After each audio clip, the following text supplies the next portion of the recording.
Bienvenidas familias Liceo Pino Verde. Estamos nuevamente aquí en este espacio que hemos construido para ustedes, nuestro podcast. Y primero, antes de empezar este capítulo, queremos darles las gracias a todas las personas que se han sumado, que han compartido, que han escuchado y que han puesto en práctica los tips o las recomendaciones que les hemos brindado. Justamente este espacio es para eso, para que ustedes lo aprovechen y cada vez lleguemos a más familias y podamos trabajar desde la prevención y la promoción, que ese es el propósito de este podcast. El día de hoy vamos a hablar de algo muy importante, pero antes quiero presentarles a nuestra invitada, Mariana Acevedo, que es nuestra orientadora escolar de Little School. Bienvenida, Mari. Gracias, Alo. Para mí es muy emocionante estar nuevamente acá acompañándolos a todos ustedes. Muchas gracias, Mari. En este capítulo vamos a hablar de algo muy importante y es la frustración. Pero antes de que hablemos de la frustración, yo sí quiero iniciar contándoles la importancia de trabajar en la inteligencia emocional. Inclusive nosotros hicimos en nuestra cuenta de Instagram unas preguntas de qué quieren que hablemos en este podcast y surgió el tema de la frustración. Pero esa frustración se desprende de unas emociones que son básicas y que de pronto esa película intensamente nos empujó un poquito a reconocerlas, y es la alegría, el asco, la tristeza, el enojo, el miedo. Y la verdad es que cuando nosotros empezamos a nombrar y a identificar, es mucho más fácil gestionar esas emociones. Entonces, por eso hemos decidido que el podcast del día de hoy hable de la frustración, de cómo se presenta en las etapas que nosotros tenemos en la niñez, en la adolescencia, inclusive nosotros como adultos, porque recordemos que las emociones son universales. Todos atravesamos emociones, no estamos exentos, y la idea es que cada vez podamos hablar y alfabetizarnos más, que conozcamos muchas más emociones. Pero hoy le vamos a abrir el espacio a la frustración, y ahí quiero empezar, Mari, preguntándote por qué. ¿Por qué hablar de la frustración? Gracias, Alo. La frustración es un tema supremamente importante y vigente en estos tiempos en los que estamos viviendo, no solamente con nuestros niños. Pensemos en estas preadolescencias, adolescencias, estas preparaciones para pasar a la universidad que terminan siendo retos muy importantes que atraviesan nuestros niños y que claramente la frustración empieza a aparecer, ¿sí? Sabemos que en cada etapa va a haber una manera un poco más clara o constante de ver la frustración en nuestros niños. En los chiquitos se puede presentar de una manera, más grandecitos van, digamos, manifestándolo de otras formas, pero sí es muy claro que la frustración es una emoción un poco más compleja que vamos a atravesar en todas las etapas de nuestra vida y que por eso es muy importante siempre aprender cómo me puedo exponer a esta desde pequeñito para que cuando ya esté más grandecito, pues ya tenga, digamos, muchas más estrategias de afrontamiento frente a esto y no solo yo como adolescente, sino también mi círculo alrededor, que mis papás también sepan hacer qué hago cuando mi hijo se frustra, cómo debería enfrentarlo, cómo hago para no volverme este papá que le soluciono todo, sino que lo motivo a que vaya y enfrente las cosas que le pueden causar esta frustración. Entonces creo que sí es un tema súper importante del que tenemos que hablar. Mari, yo quiero que ustedes hagan el ejercicio en casa. Pensemos qué es la frustración, qué es lo primero que se me viene a la mente cuando yo hablo de frustración. Un segundo. Ahora te lo voy a decir, y es ese choque entre lo que yo quiero y la realidad. Cuando yo quiero seguir jugando, pero ya es la hora de entrar a la clase. Cuando yo quiero ese dulce, pero me pusieron ese límite y no te lo puedes comer. Y va muy relacionado a lo que hablábamos en capítulos anteriores, y es cuando ya la sociedad, los adultos, el mismo entorno me pone un límite, la frustración aparece, porque es ese choque del deseo con la realidad. Entonces, como tú lo decías, Mari, nos vamos a encontrar con esa frustración en todas las etapas de la vida, y es muy importante que sepamos, uno, nombrarla, y dos, también que se puede presentar con otras emociones. Porque si bien la frustración es compleja, pueden aparecer otros. Yo me puedo sentir muy feliz, pero también frustrado. Total. Puedo sentirme muy enojado, pero también frustrado. Y me puedo sentir inclusive triste, enojado y frustrado. Entonces, miren cómo se presenta todo ese cóctel de emociones, y nosotros como adultos tenemos que estar listos para decirle al niño, pues oye, esto se llama frustración. Ujú, exacto, que es algo que finalmente, Salo, yo trabajo todo el tiempo con mis niños, pues que como saben, como Salo les contó, yo digamos que estoy en la sección de Little School y acá apenas está, digamos, estableciendo el tema de conocer las emociones y por lo menos entender que esto que estoy sintiendo en este momento se llama así. Esas son las basecitas que uno tiene que dejar por lo menos De los 2 a los 6 añitos es lo que intentamos reforzarle a ellos demasiado, ¿cierto? Y en este sentido, la frustración, como les decía, es una respuesta emocional más compleja, ¿sí? La misma frustración ya incluye decepción, incluye enojo, incluye tristeza y muchas veces los niños reconocen solo algunos y me siento triste y yo siempre los motivo a pensar, no solo te sientes triste, realmente solo te sientes así. Entonces ya empiezan a entender que pueden existir varias emociones al mismo tiempo en la manera en la como nosotros nos exponemos a las situaciones que nos causan un reto emocional. Y finalmente esta frustración tiene mucho que ver ya con un tema de expectativa, ¿sí? Que pensaríamos que esto es algo más complejo de adultos, de no, los niños también esperan cosas. Cuando estoy armando mi super bloque, yo también espero pues que no se me caiga o que el amigo de al lado no venga y me lo tumbe. Entonces, cuando yo tengo una expectativa y estoy sintiendo satisfacción porque creo que la estoy logrando y resulta que no la logré, pues acá es donde obviamente aparecen estas emociones de me confronta lo que quería con lo que sucedió y a veces no sé muy bien qué hacer con eso. Entonces, total. Mari, y ahí es súper importante que nos alineemos porque la frustración demuestra que hay algo importante. O sea, uno no se frustra porque sí, si a mí no Sí, me importa tanto ese bloque y se cayó, pues, meh. Pero cuando se cae ese bloque y yo entro en ese choque emocional, es una oportunidad de aprendizaje para el niño, de flexibilidad cognitiva, de tolerancia justamente a la total. frustración. Entonces, como adultos tenemos que atender a ese momento y es, yo creo que supremamente valioso que podamos explicarle que en esta ocasión se presentó, pero se va a presentar en muchas etapas de su vida. Y tú que trabajas con primera infancia, esas primeras atenciones, esas primeras intervenciones que tengamos cuando ellos están pequeños, van a marcar un camino para cómo se Completamente. enfrentan a los retos en la adolescencia y en su adultez. Completamente, Salo. Incluso ahorita que mencionas que también es un tema del grupo de apoyo que rodea a nuestros niños, pensemos que si yo como adulto tengo baja tolerancia a la frustración, mi hijo seguramente también lo va a tener. ¿Por qué? Para yo enseñarle a mi hijo pequeño cómo enfrentar esa frustración, pues el remedio natural es expóngalo a frustrarse. Déjelo que se dé cuenta que no todo es como él quisiera que fuera.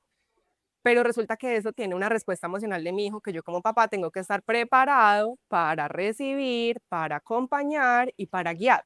Y a veces la verdad, Salo, es que no siempre tenemos la misma paciencia. O sea, a veces fue un día difícil en el trabajo, a veces de pronto tengo 3 hijos y los dos están súper necios y el otro no le tengo tanta paciencia en este momento. Entonces, miren la relación tan grande que hay también entre qué tanto yo como adulto sé gestionar esas frustraciones para poder acompañar a mi hijo, porque muchas veces en el corre-corre del día a día, ¿qué tendemos a hacer mucho con los pequeñitos, por ejemplo? Resolverles. Entonces les resolvemos, venga, yo le ayudo a poner el pantalón que estamos de afán, o venga, yo le ayudo pues con el cordón. Entonces son chiquitos que pasan 8, tienen 8, 9 años y aún no se saben amarrar los cordones, por ponerles un ejemplo sencillo. Entonces, sí, también esto es como un llamado mucho a movilizarnos desde, como desde nuestro rol de cuidadores, porque sabemos que cuidadores no son solo los papás, o sea, cuidadores es toda persona que está involucrada en el proceso de acompañamiento y crianza de un niño, como nosotros estamos también llenándonos de herramientas desde lo personal para poder acompañar eso, porque te digo que hay una frase muy linda y es que tú no puedes dar de lo que no tienes. Y si yo no tengo tolerancia a la frustración, pues yo cómo le voy a enseñar a mi pobre chiquito de 3 años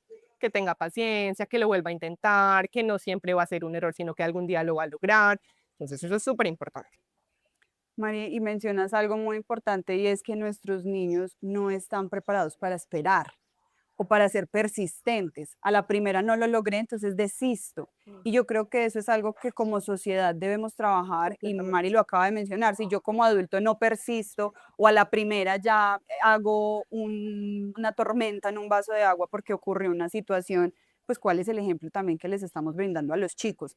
Entonces, recuerden que todas las emociones son adaptativas. La frustración es importante. Deben frustrarse. Si mi niño no le puedo entregar el teléfono, pero para que no haga la pataleta, para que no llore, le entrego el teléfono, estoy perdiendo una oportunidad de aprendizaje. Le estoy perdiendo la posibilidad de explicarle que debe esperar y que no solo en este momento va a tener que esperar en su adolescencia, va a tener que esperar en su adultez. Entonces, pilas ahí, porque recuerden que todas esas emociones nos sirven a nosotros para acompañarlos y explicarles que hay herramientas que pueden utilizar, hay herramientas supremamente simples como la respiración. Ven, entiendo que estás frustrado, mencionarle qué es esa frustración, no te voy a entregar ese celular, pero ven, respiremos, ven, te traigo un vasito con agua, ven, demos una vuelta, ofrecer también cuando están un poco más chiquitos más opciones, que no sea siempre tener a la primera lo que yo deseo, porque hay otra frase, me encantan las frases y es, a veces creemos que estamos haciendo bien y estamos es haciendo mal, porque yo estoy conteniendo de pronto esa emoción de angustia o de enojo, pero estoy enseñándole a ese niño o a ese adolescente que todo lo va a lograr de manera instantánea, que es algo muy relacionado también a redes sociales. Pensemos que yo siempre cojo el celular y solamente con hacer así estoy pasando de una realidad a otra y necesitamos trabajar en la paciencia, que creo Total. que es Salud, importante. revisemos también esa relación tan grande que existe entre baja tolerancia a la frustración y mayor impulsividad. Como decía Sala ahorita, nuestros niños no están preparados para esperar y esto no es un tema de que no quieran, de que es que no es de su voluntad, esto es un tema de neurodesarrollo. O sea, los niños no tienen la capacidad de autorregularse, decir, oh, no, claro, tengo que esperar porque mi mamá me dijo. O sea, ustedes conocen sus niños, ustedes saben que todo es ya. Y ni hablar de los adolescentes. Es un tema que también nos ocurre y más que en la adolescencia, digamos, estamos en esta delgada línea de necesito darle libertad, pero no tanta, porque si le doy mucha libertad, entonces de pronto me da susto. Entonces pensemos que la impulsividad que muchas veces es la que trae inconvenientes, ya sea de convivencia en el colegio, de mal ambiente familiar porque me responde muy grosero, porque es muy contestón. Bueno, esto tiene mucho que ver con estos niveles de no poder esperar, de no poder pensar qué voy a decir y cómo esto me lleva a otra consecuencia de pronto no tan favorable. Entonces, claro, eso también tiene mucho que ver con controlo mis impulsos, controlo mis emociones y logro tener una respuesta un poco más adaptativa al ambiente. Esto obviamente basándonos desde las expectativas de cada etapa de desarrollo, porque como digo, esto tiene mucho que ver también con el desarrollo del cerebro. Mari, y ahí es importante que ustedes en casa identifiquen, bueno, tengo un niño pequeño o un adolescente. En los niños pequeños vamos a encontrar la rabieta, el grito, son más expresivos, pero en la adolescencia nos vamos a encontrar que la frustración empieza a cambiar un poco, se vuelve más simbólica y puede que el adolescente ya no te grite, se queda callado y te hace ley del hielo. ¿Por qué? Porque está frustrado. No lo dejaste ir a ese centro comercial, entonces ya no habla, ya no quiere comer. Entonces hay que empezar a identificar también qué tenemos en casa, cuáles son esas reacciones, porque si bien las emociones son universales, se pueden presentar de maneras distintas. Y ahí es donde ustedes tienen que entrenar ese ojo de entender cuando mi adolescente está atravesando frustración o sabes que está enojado o yo veo que por el contrario está desesperanzado Mm. o está compasivo, porque recuerden que esas emociones no solo son esas básicas, hay muchas más. Entonces, sí es muy importante que identifiquemos para poder acompañar. Y ahí hay algo muy importante que debemos entrenarlos desde pequeños y es que cuando yo estoy frustrado a veces no puedo resolverlo solo y muchas veces en la adolescencia ellos temen pedir ayuda. Entonces, ¿cómo desde pequeños les mostramos cuál es esa red de apoyo? Porque la Ujú. frustración en ocasiones requiere que tú levantes la mano y digas, sabes que necesito a la profe, necesito a la psicóloga o necesito a mis papás y que lo puedan expresar con tranquilidad, porque en muchas ocasiones cuando nos manifiestan lo que sienten, encuentran una pared que pues yo no escuché, no atendí en el momento, entonces ya mejor yo no digo nada. Y eso es clave, Salo. Incluso no nos quedemos solamente en emoción, que no se nos olvide el triángulo. Pensamiento, emoción y conducta está completamente entrelazado. Piénsenlo ustedes como adultos, cuando ustedes se sienten muy tristes. No es solo, ay, me siento triste. No. ¿Qué pienso yo cuando estoy triste? ¿Qué hago yo cuando estoy triste? Y todo es completamente relacionado. No es una cosa por aquí y otra por allá. De hecho, se explican las unas a las otras. Entonces, no nos quedemos solo en, hay que entender la frustración y no, miremos también, sobre todo cuando están siendo más grandecitos, después como después de los 9 años, ya para arriba en la adolescencia, pensemos cuáles son las conductas que ellos empiezan a adquirir cuando tienen baja tolerancia a la frustración. Generalmente se convierten en estrategias de afrontamiento muy evitativas. ¿Y en qué sentido entonces lo hago? Entonces me refugio en el celular que me da un poco de satisfacción y me da bienestar inmediato. O me refugio en quedarme dormido todo el día hasta el mediodía porque sencillamente no quiero enfrentar la vida. O me refugio en, no, voy a empezar a no salir con mis amigos porque ¿para qué? Para sentirme mal cada que estoy con ellos, para compararme cada que estoy con ellos y siento que no tengo lo que ellos tienen o no soy lo que ellos son. Entonces miren que todo esto tiene una relación muy grande que pareciera algo tan simple como ay, déjalo esperar cuando le entregas el celular, pero es que realmente esto en el día a día nos prepara para una adolescencia mucho más regulada en el sentido de cómo estoy enfrentando yo las emociones fuertes, que son incómodas, que se sienten molestas, desde una posición un poco más, vamos a tomarlas, vamos a abordarlas. Hay una metáfora muy linda para enfrentar esto y es, muchas veces a las emociones hay que dejarlas estar y no cuestionarlas todo el tiempo de, yo por qué me siento triste, pero es que yo por qué pienso así, pero es que hagan de cuenta que son unos observadores de su propia mente. ¿Qué pasaría si ustedes pudieran entrar a su mente, sentarse en un espacio blanco y conversar con sus pensamientos? Entonces, converso con el pensamiento de miedo al fracaso, converso con el pensamiento de temor a ser rechazado. ¿Qué pasa si yo desde afuera puedo ver todo lo que me sucede? Entonces, esas son las cosas que necesitamos que desde pequeñitos nuestros niños empiecen a hacer, porque como bien dice Salo, claramente en la adolescencia ellos pueden tener un poco más de independencia y autonomía, pero no porque los veamos grandes necesariamente son grandes y tienen las capacidades de hacer las cosas solos. Entonces ese acompañamiento también es full importante. Y mira que cuando esa frustración no se aborda de una manera adecuada, también caemos mucho en la evitación. Yo no me puedo enfrentar a esta tarea, entonces yo evito.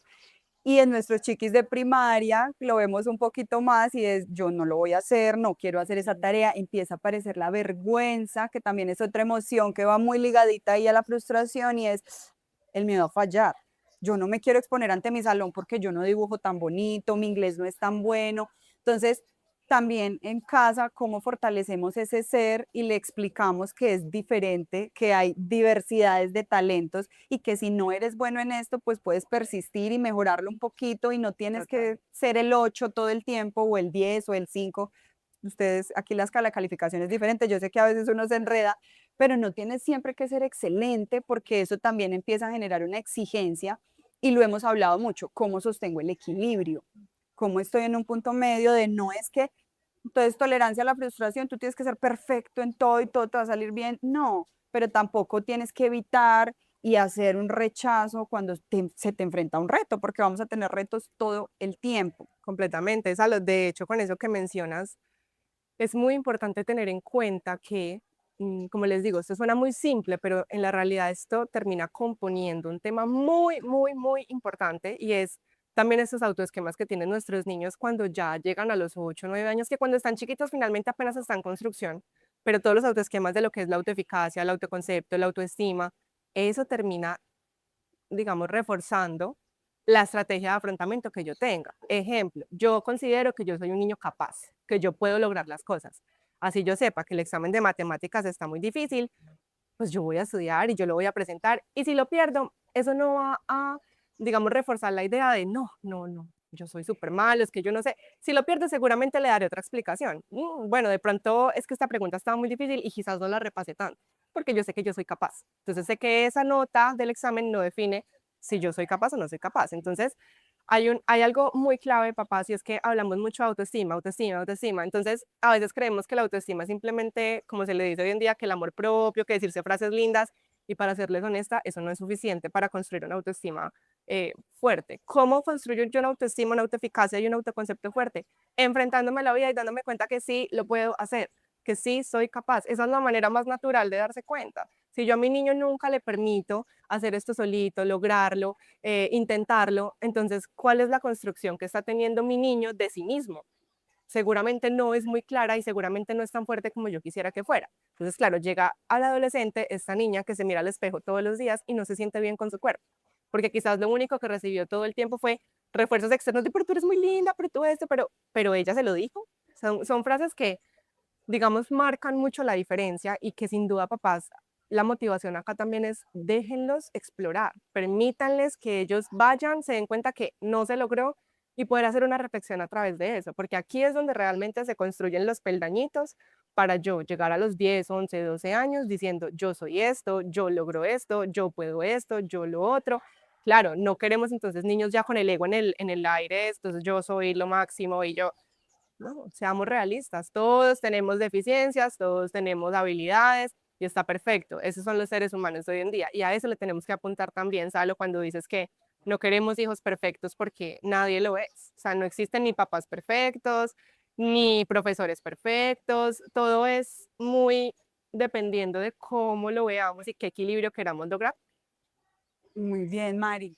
Ahora sí pasemos entonces, ¿qué hago yo con esa frustración? ¿Cuáles son esas herramientas que ustedes nos van a brindar? Y recuerden que esto no es una receta A, B, C. Ujú. Nosotros les damos unas opciones, ustedes pueden en casa explorar, los invitamos a que lean, a que busquen, a que indaguen. Nosotros como colegio nos caracterizamos por ser indagadores y ustedes como familias también tienen que hacerlo y vivir esa experiencia de sentarse con sus hijos, indagar con ellos, indagar con profesionales, indagar en internet. Ahora tenemos herramientas maravillosas que les permiten a ustedes conocer sobre estos temas y debe partir ese interés de yo quiero aportar y yo Completamente. quiero sumarme. Entonces, les voy a dar 3 pasos que me encantó, me parece muy simple, pero hace la diferencia.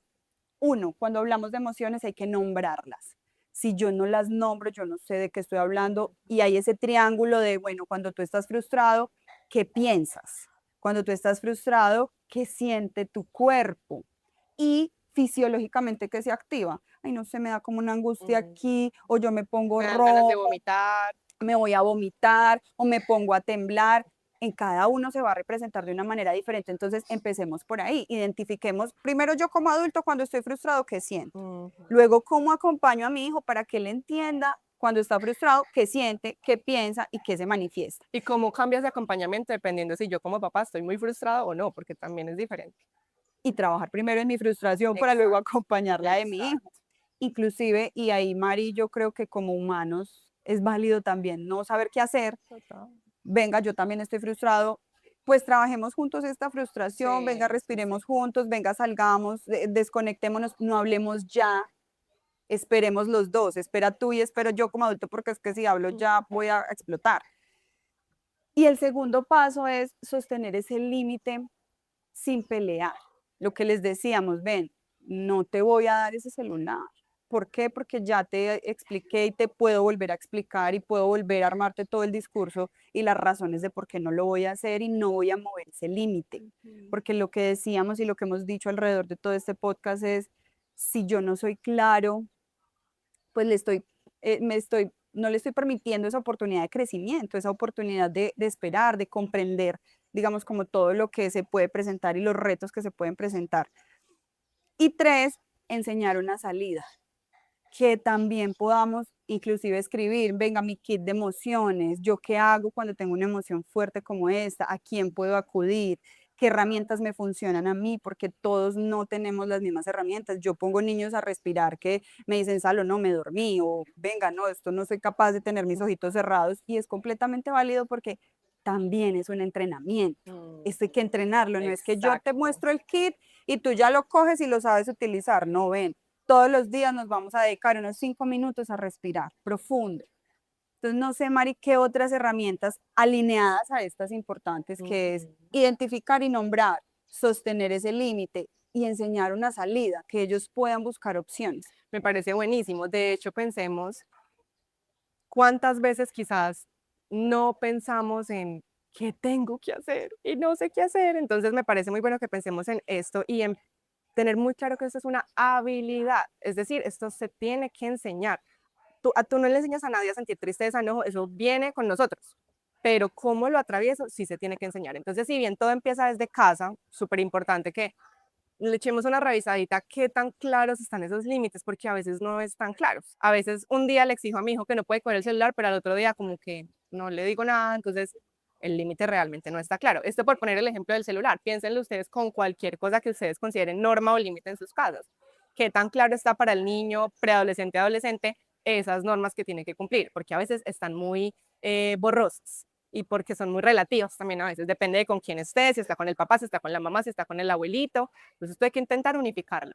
Si bien desde la casa es lo más importante, papás, el deporte. El deporte es un proceso importantísimo en este camino de entender cómo enfrentarme a la frustración. Pensemos que la mayoría de deportes tienden a ser competitivos.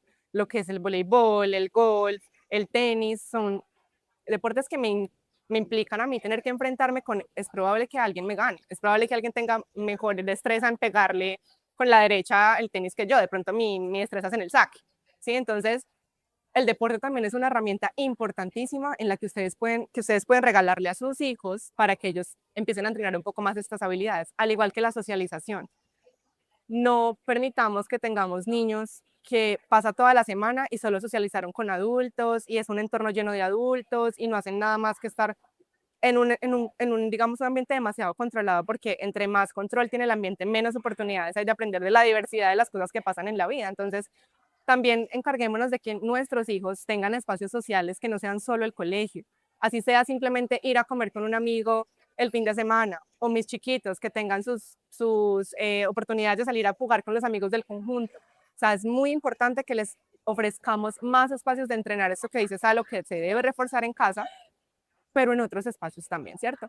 Y creo que siempre va a quedar la reflexión de, antes de intentar exteriorizar todas estas estrategias, pensemos cómo estamos nosotros equipándonos como adultos para enfrentar estas situaciones que a veces se vuelven complicadas.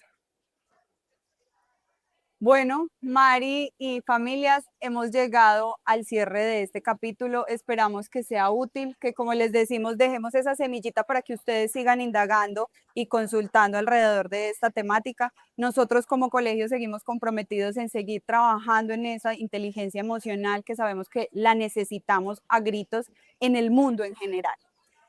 Muchas gracias por llegar hasta el final de este podcast. Esperamos que compartan, que le den like y que cada vez seamos una red mucho más grande y que ustedes nuevamente sigan apropiándose de estos espacios que son creados para ustedes. Muchísimas gracias y nos vemos en el próximo podcast.